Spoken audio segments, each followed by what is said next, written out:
When most of us were growing up with fighting games, we tend to think of the violent fatalities of Mortal Kombat, Tekken with their crazy characters and stages we fell in love with, Super Smash Bros. With all the Nintendo characters and guest characters fighting it out. I love all of the franchises I've just mentioned, even though I wasn't very good on Mortal Kombat, but there was always one franchise I adored above all of them, and that franchise was Dead or Alive. Dead or Alive is known for their characters like Kasumi, Ayane, Hayabusa, Li Fang, their cool stages with the most dramatic and crazy stage transitions and hazards ever, their cool costumes, and yes, their heavy fan service with the DOA Extreme series. DOA was on a roll, but DOA 6 did a lot wrong. Costumes and even recolored costumes took ages to grind for, DLC costumes either just being re-released, and season passes being very expensive, with the game also having a lot of microtransactions for simple stuff like changing hairstyles and changing hair color. DOA also suffered from an identity crisis, turning down the sexiness for a more serious look, but DOA 6 was always juggling between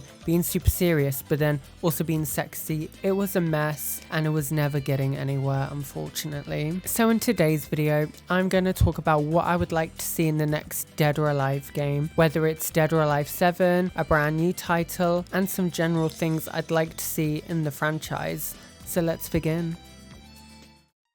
In the next DOA game, I would love to see unlockable costumes become easier to unlock again. I loved in Dead or Alive 5 Last Round when you would do arcade or most offline modes, solo or tag, you would unlock costumes for your character or characters you played. The ticket system from DOA 6 needs to stay long gone. This also brings the incentive to play offline since you have cool things to unlock and work towards. Different hairstyles and hair colors could also be unlocked this way, so it adds more cool things for our favorite characters. And when I mean this way, I mean, let's say you play as Kasumi and then you unlock a hairstyle for her and a costume. I liked that in DOA 5 Last Round, you just got a bunch of hairstyles, but I'm also very open to unlocking stuff. As long as we don't get that ticket system, I'm fine. It was either ticket system or microtransactions. I just would love it to be, oh, you did this arcade as this character? Cool, here's an unlockable hairstyle and an unlockable costume. I don't want no microtransactions. I don't mind earning my stuff. Just, we need to tone it down on microtransactions in general. I would also love to see some of the classic costumes come back, like the ninja outfits, police outfits, maid outfits, the shrine maiden outfits. That's just to name a few.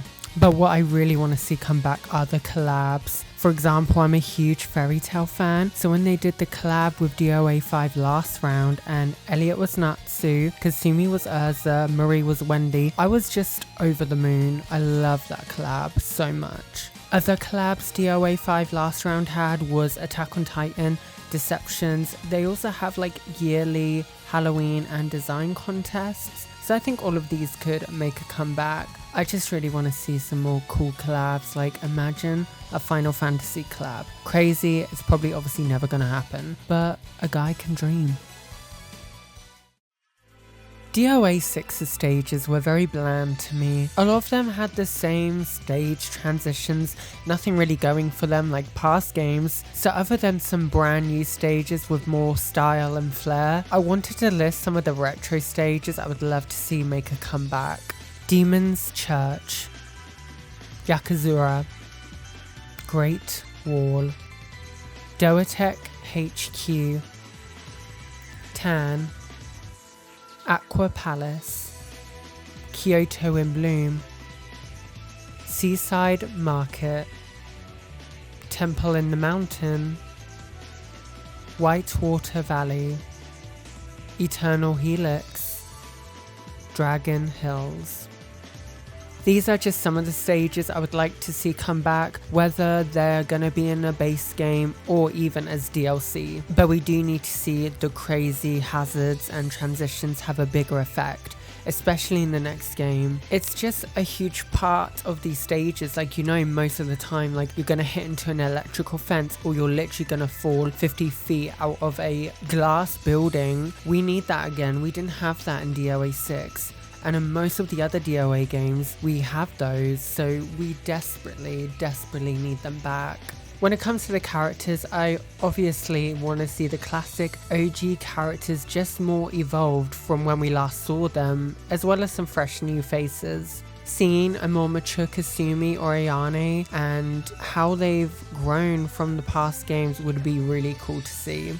New characters' roles could be proteges of our favorite OGs or adopted kids. These are just some random ideas I thought of, but I definitely want to see some new fresh faces. DOA has also had guest characters in the past games like Master Chief from Halo in DOA 4 or Mai from King of Fighters in DOA 5 last round. So with the next DOA game, I definitely want to see some more guest characters. Most fighting games now are bringing other fighters from other franchises as guests. So could you imagine if Lily from Tekken being in the next DOA game? That'd be so cool. Or Nina and Anna Williams. So many possibilities, so definitely want to see some more guest characters. And I know I'm being a little bit delusional, but I just wanted to throw some really cool what if scenarios out there.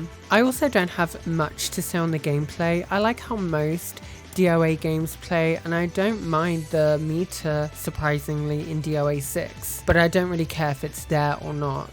DOA gameplay has always been easy to get into, but core complex once you go deeper into it, which I love about the series. But if I had to choose a game, I wanted the gameplay to feel like it's definitely DOA 4. What can I say? DOA 4 is one of my faves. Also, my opinions on the gameplay is coming from more of a casual DOA player and a casual fighting game player. Obviously, people who play online quite a lot and pro players, they're going to have a different view and different perspective. So just to put that out there, because I'm more of a casual, so I'm like, oh, like, I think it's alright. But obviously someone who's pro and plays online a lot is going to be like, hold up, these things need to change.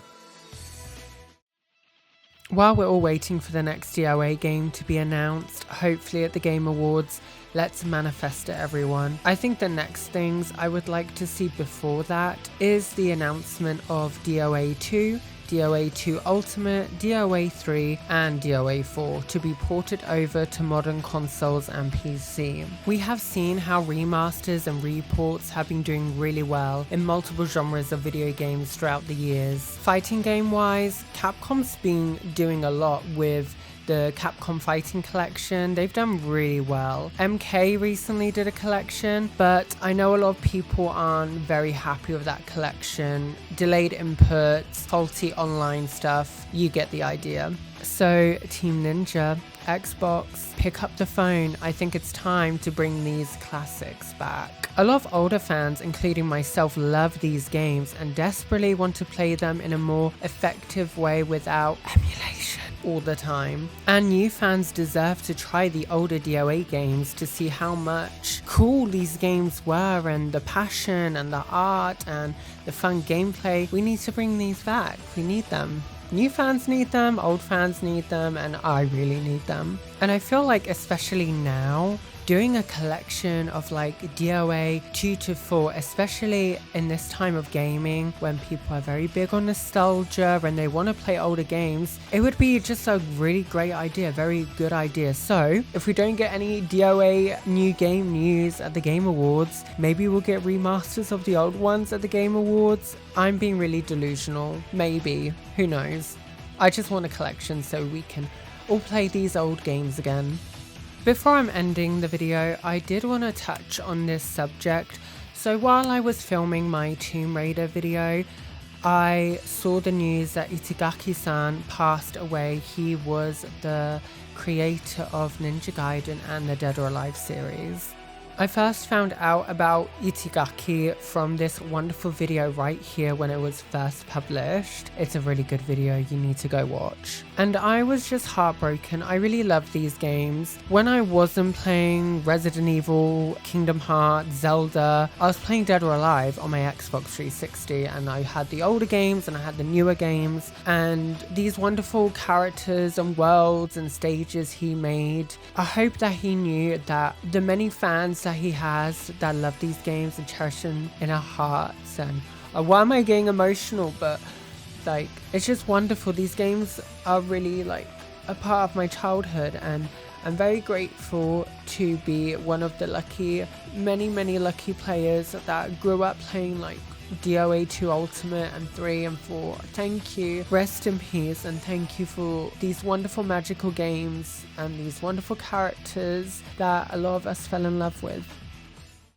Hello, thank you so much for watching. I did not mean to get that emotional towards the end. Thank you so much for watching, and here are some video recommendations if you'd like to see more from me. Please look forward to my next video as we're diving back into the magical world of Final Fantasy with Final Fantasy 15. Thank you so much guys, and I'll see you next time.